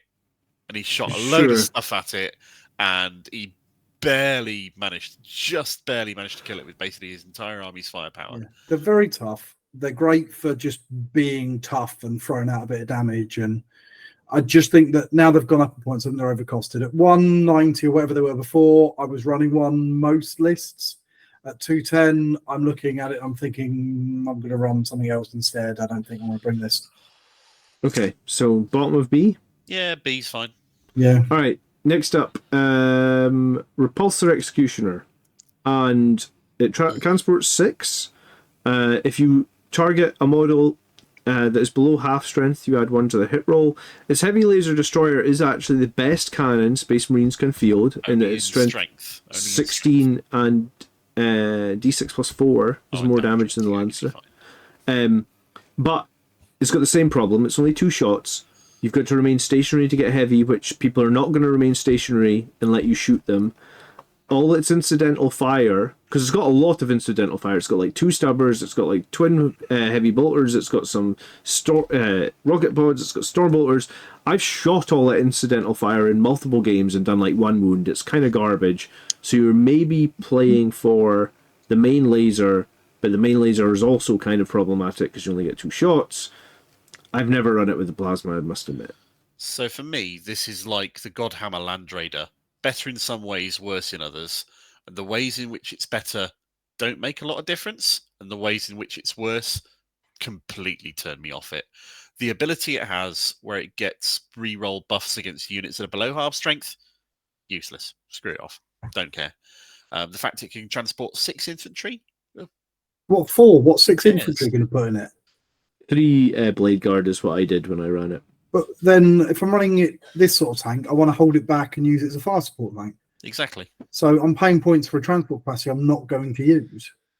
I Agreed. found it super underwhelming. I've run it twice in 10th edition. I Has don't it think I'll actually ever got a run it 3-up again. armor save? Yes, Yeah. it's Is got that worse correct? saves. Yeah, Yeah. it's worse than the Land Raider. Yeah, Oh, yeah. bin it off. Yeah, I just don't know why I'd run this. I really wanted it to work, but I think it's. I would We say had it's that- top of C. We had a big, not argument, but a big discussion about repulsors and Land Raiders a few months ago, where because you were really trying to make the repulsor work. You're like, oh no, repulsor's better. Save the points, run repulsor. And I was like, no, The actual Land Raiders, repulsor, Land maybe, Raider. yeah. Well, we're going to talk about that literally next, because the next thing on the sheet is the repulsor, the regular one. I stand beside run a Land Raider. Sure. 50 points more, but it's more than 50 points better. Yep, so the regular repulsor is a 3-up save, carries 12, and I forget, if the enemy charge you, you can jump back inside the repulsor. Which has a use. That's the gimmick, I guess. It's got one twin las cannon, it's got one las talon, it has 24 shots, 18 shots at strength 4, no AP. It's got your one-shot Hunter Slayer missile, which is just an indirect Hunter Killer missile, and it's got a couple of bolters or stubbers on there as well, basically. It's 190 points, so that would be the only reason to run it over a Land Raider, is it's 50 points less. But you lose so much. It carries 12, if anything, which is fine. Yeah. I still don't hate this, because it's a poor man's Land Raider, and if you do not have the points to fit a Land Raider in your list... It doesn't do what a Land Raider does. And that's the issue. So it's not like... I don't even think it's a poor man's Land Raider. It's a 190-point transport vehicle. It's not got nearly the firepower of a Land Raider, because it's got all these sorts of weird guns that don't really have a target. It's not as tough as a Land Raider, being 3 wounds. And the big, beautiful thing about a Land Raider is its assault ramp, which it doesn't have either. So... it's the same speed, it's slightly less tough, it's much less damaging, and it doesn't have an assault ramp. The trick of the baiting somebody to charge the infantry unit in front of it that then disappears into it is quirky. It's What's got 4? okay, sure, it's nice, but why would I want to retreat off an objective? I mean, I suppose it depends what you charge me with, but I was going to say the one play that this does have, and I think the one way that I made it work was it's a bullet magnet. You're going to have to drive something into the center of the board that is going to take bullets. This will take bullets, and with 12 toughness and 16 wounds, probably it will survive 1 round of shooting. So if you think there's value in having your whole opponent's army shoot everything that they have against a repulsor, which is kind of cheap at 190, and something's got to die in your list, right? And then when they eventually do kill it, all the blade guard or whatever inside will just spill out onto the objective, and hey, that's still your objective. That's the play, I guess, with it. Maybe. I agree with Tony. I'd still try and find the points to do Land Raider instead for that purpose, just so I could have a 2-up save rather than 3-up save. The only thing that I can see is if you run it full of Hellblasters or something and a character, and you hopped them all out, and they were all doing loads of shooting, and then... especially with Dark Angels or something, and you could do some clever. Well, that Flamestorm detachment's got a load of synergy with popping in and out of transports and shooting, which is great. So maybe you're using it to, if someone tries to charge your Hellblasters, you can hop them back in out of the way and keep them alive. But I'm really searching for a use case here. Well, I ran it to GT. I thought it was good enough to run to GT. Oh, you did. You kept telling me it was better than a Land Raider. I don't think I ever said it was better than Land Raider. I said it was a poor man's Land Raider. Why would you run this when you can run a repulsor for like 30 points less? I was like, well, I ran it because it was 50 points less than a Land Raider at the time. Remember, you just said Land Raiders went down in cost. So at that time, it was like 90 points cheaper than a Redeemer. All right, so I think we're all agreed that it's not useless, but it's not very good either. So no. C. I think it's better than the Executioner, though. I'd still run it over the Executioner. Why did you put the Executioner in C? Wow, okay. I'd where did you want? I thought you said it was down here somewhere. I'd put it in D. I see no use for it at all, personally. Yeah, it's really underperformed when I've used it. I'd run the Executioner before I run the standard repulsor. Okay. Really? Well, no, I'm not saying both, bump up the Executioner. I'm saying bump down the normal repulsor. The normal repulsor is better, though, having played both of them. Trust me, it's better. I have to agree with John on this. Sorry, Tony. I just can't see what I would want it for. It's fair enough. I appreciate your point of view. Yeah, all right, a Rhino, 75 points. Put it Regain in 1 wound a turn. Nothing to put in it. You could put Gabriel Seth and 10 Assault Intercessors inside it. No, you couldn't. No, you can't. You can't put Tacticus in it. You can't put a Tacticus unit in it. You can only put a Tacticus character. So Assault Intercessors cannot go in a Rhino. Oh. But you can put a tactical squad in it. Well, no one's doing that. So, or a Devastator squad. Or a Devastator squad. Or whatever the hell else. Or Foot Death Company. If you're putting Foot Death Company in your army, why are you not putting them in a Land Raider? I know. Yeah. There is no reason to run it. Not for any problem with the vehicle, because there's nothing you can put in it. Yeah. Okay, let's move on to the Hail Strike. Storm Speeder Hail Strike. Which one's this one? Is this the AP one? This is the one that gives you 1 extra AP. It's got a Gatling cannon. It's got a heavy stubber. It's got a frag storm grenade launcher. It costs 130 points for those 3 abominations of a weapon. They don't have a single point of AP between all 3 of them. My God, this thing is... So you shoot this thing with your 0 AP, you do no damage, but you give everything else in your army 1 AP afterwards. So I so view this one as 130 single points unit. to give 1 AP to my army. Yeah, is that worth it? I totally agree. And no. No, I don't think it is. No. Is it the worst unit that we've ever had? No. No. No. Okay, where does it rank? Bottom of C? Bottom of C. Okay. Next up, the Hammer Strike. This is the one that removes cover. It's got a missile launcher at strength 9. It's got a crack grenade launcher at strength 9. It's got a melta destroyer at strength 9. I suppose it could kill Terminators. Probably. Same as the other one. The fact that it's got all of its guns synergized together and all have the same kind of basic target, I quite like. Yeah. But they're all D6 or D3 damage, which I find very annoying. Yeah, and it's really silly. Why That it's melt. not a Terminator killer. Yeah. I was going to say... Removing benefit of cover is useful, but... Yeah, but I would say, though, that if I'm shooting at something with this, it's probably not something I want to remove cover from. Oh, you put, you plink one shot into something else that you want to remove the cover from. What shot would you do? I don't know. And that's, because all 3 guns do synergize quite nicely together. This is another mid-strength Tyrannid Beastie killer. Yeah, but, which I don't think we need. Which I don't think we really need, because they're all relatively short range, or 2 of them are quite short ranged. It's on a fairly fragile platform. So going up really close to remove the cover from that can't affect. Yeah, I'll put it right next to the other one. Yeah. Okay. Yeah, it doesn't feel It's not great. complete tosh, but it's not something I want to take either. Sorry, I have to look really closely at which one's which. The Melta Destroyer one. Okay, it's the one that's painted Blood Angels, unfortunately. The Thunder Strike for 160 points. This is the one that adds +1 to wound, and it's got some longer range firepower. Is a tasty buff. But it's also 30 points more. Yeah. But it does hit on 2s as well, this one. So that's something to consider. The firepower at D6+1 is better. At strength 12 is better. At decent range is better. It actually puts out some firepower, synergizing well with what you want to be using it to be debuffed at the same time. I'm not sure it does. Strength, the big gun is the missile. You get 1 shot, which suffers from 1-shot syndrome. And yes, that's a proper anti-tank shot, but everything else is another, I'm going to kill a Carnifex gun. Thought. Yeah, I'm not sure. Again, 160 points for 1 shot into something you'd probably want +1 to wound. Because you don't get the benefit unless you actually do something, do you? No, you've got to hit. You just have to make a hit. You got to hit. So you got to hit with your Ballistic Skill 2 shot. But then I was going to say it kind of forces you into a hard place, because you're not going to want to shoot your 1-shot weapon in case you roll a 1.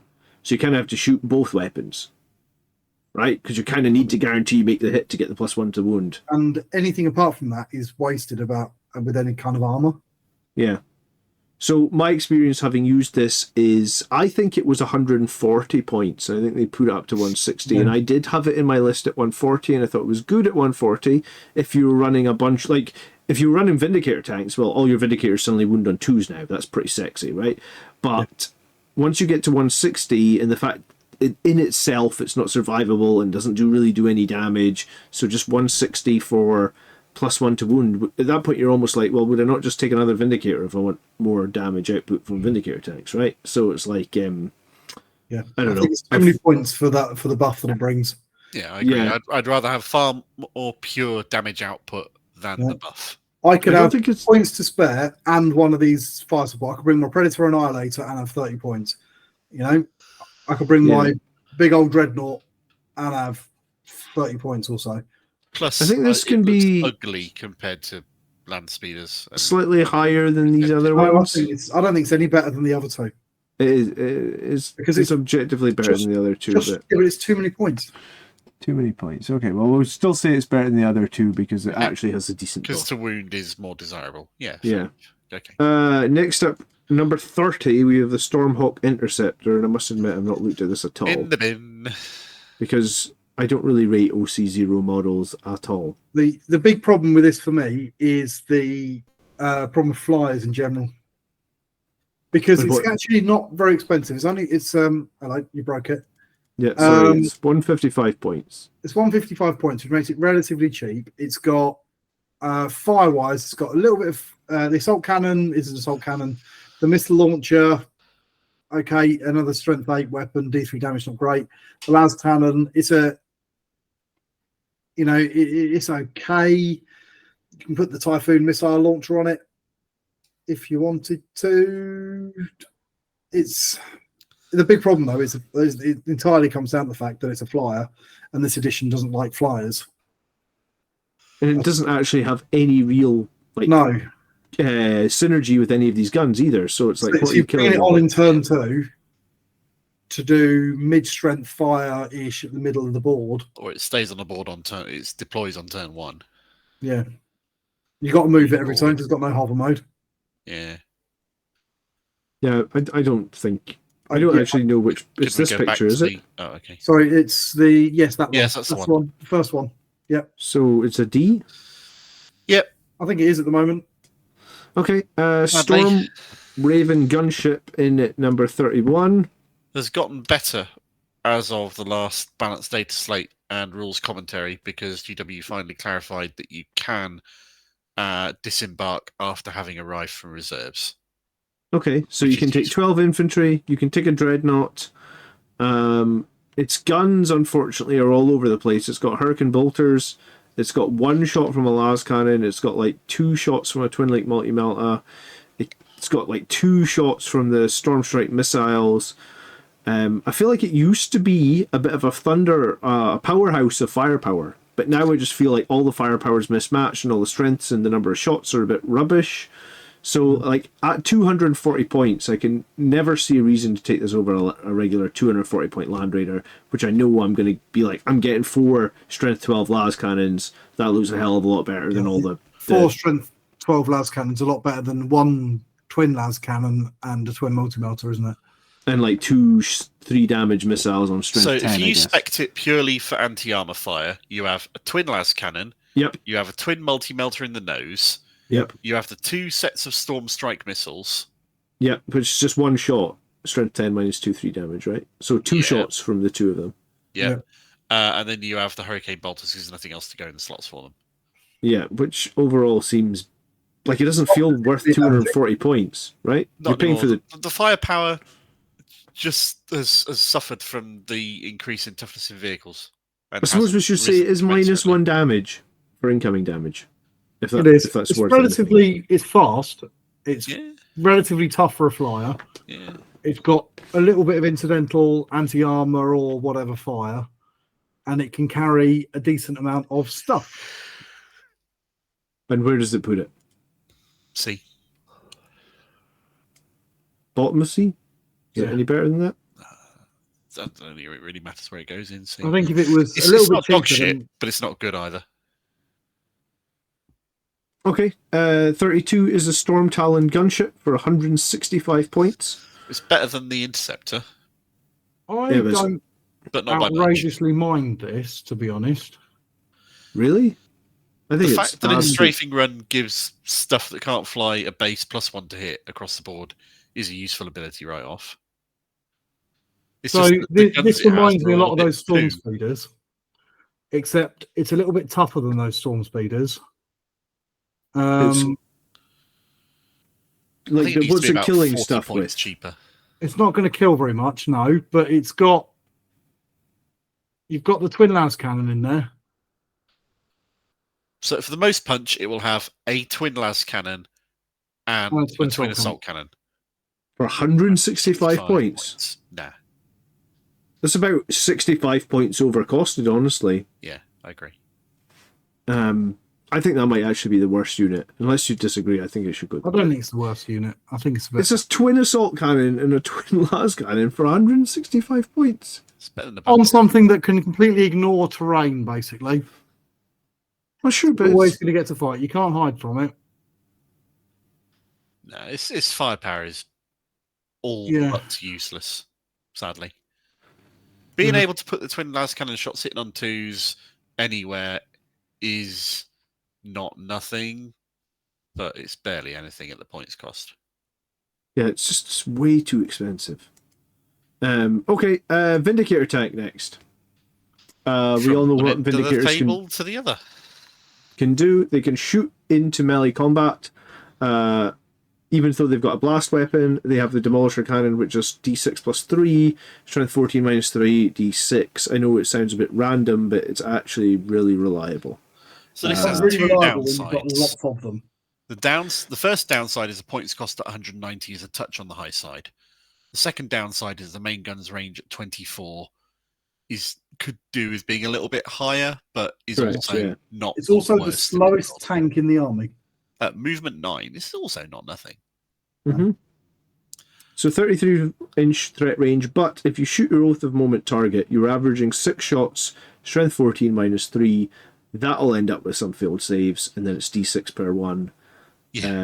And it's got 2-up save, and it's got toughness 11, which is a nice break point, I guess. So if you're shooting those stupid Las Talons against it, you're only winning on 5s. And even though its main gun is blast, you can't base it to stop it from shooting because of its Correct. siege ability.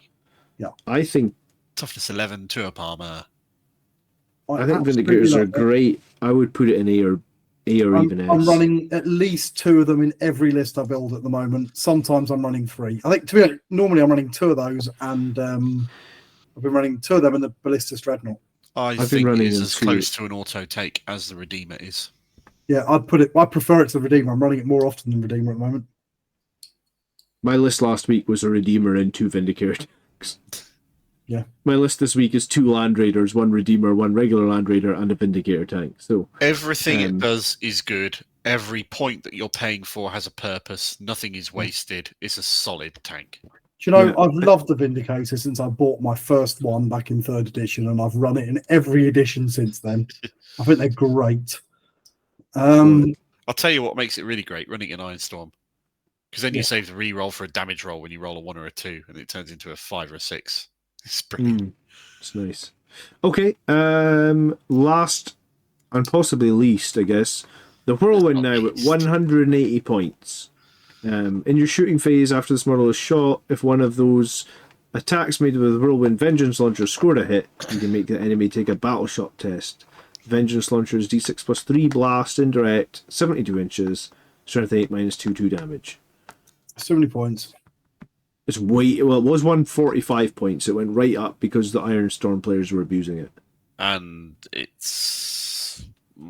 Well, yeah. That's It's probably way about right. overcosted now. At 145, I didn't run it because No, neither did I. I didn't think it was good at 145. So At 180, absolutely not. Never running that. it has a use. It has a tactical use in a competitive list, and those lists and those uses are killing a backfield infantry unit or plinking out an Eldar Farseer or any other Eldar Psyker that is not a lone operative, of which there are some. Yeah. And those things do have You uses just in a competitive said environment. that flying thing was the worst thing in the entire army.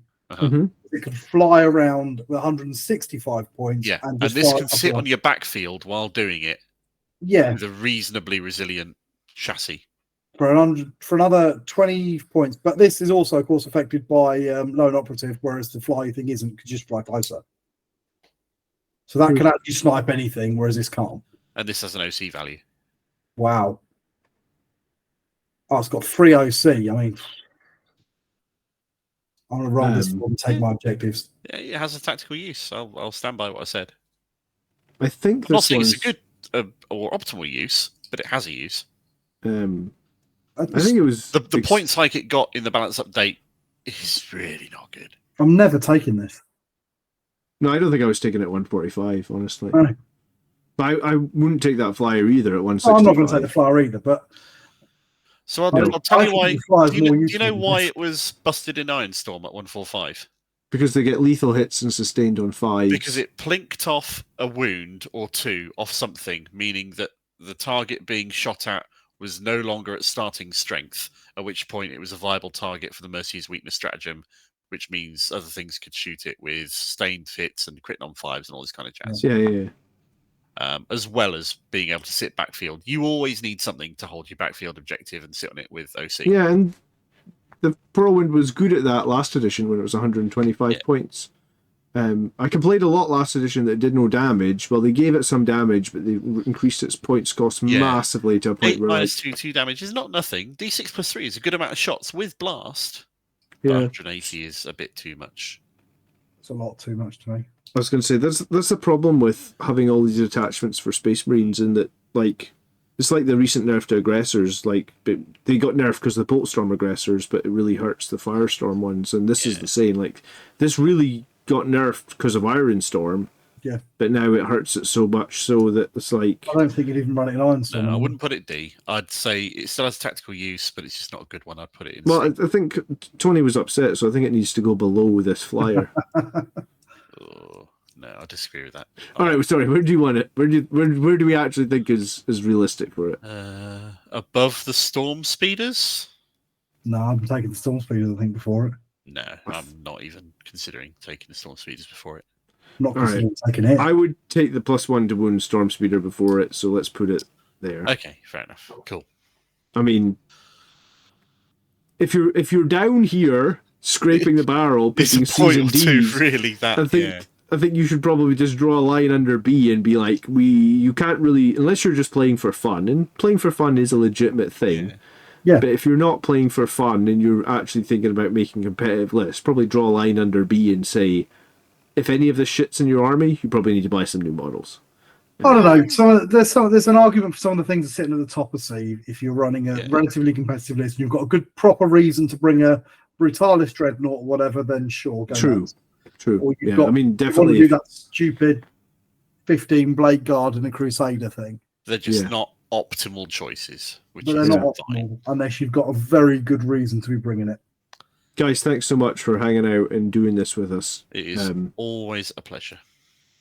If you guys do not know, then Tony and Mark are part of my other side channel, I guess, called the Three Grots and a And your Vox. other side channel as well. Yeah, we have two channels now. So, but come over to Three Grots and a Vox, because that's where we're doing 40k content, and we do a new episode every second Thursday. Usually coming out about 8 or 9 o'clock on a Thursday night. So if you want to have some content to listen to while you paint and do stuff on Thursday nights, then come see us. We're going to be doing an episode on boarding actions very soon because I have played it now. Yep. And or afterwards, it'll already be available if you're watching this in the Dark Reaches of a distant future. possibly, yeah. Depends when I get round to video editing. But yeah, thanks so much for being here, guys. Please check out. I'll put a link up above. We could ask for comments where you disagree with us, but we know you're going to give comments where you disagree with us anyway, so you don't really need to ask for that sort of shit. Yeah. And do you know what? I will actually link. Do you know what? The video I link above actually will be the Three Grots and a Vox. We did a Space Marine tier list for the new detachments in the Space Marine book. So if you've not seen that video yet, you could check it out right now. It'll be linked above, and hang out with us for another hour, and hopefully it'll be fun. Yeah. Cheers, everybody. Thanks so much for watching. Ta. Cheers.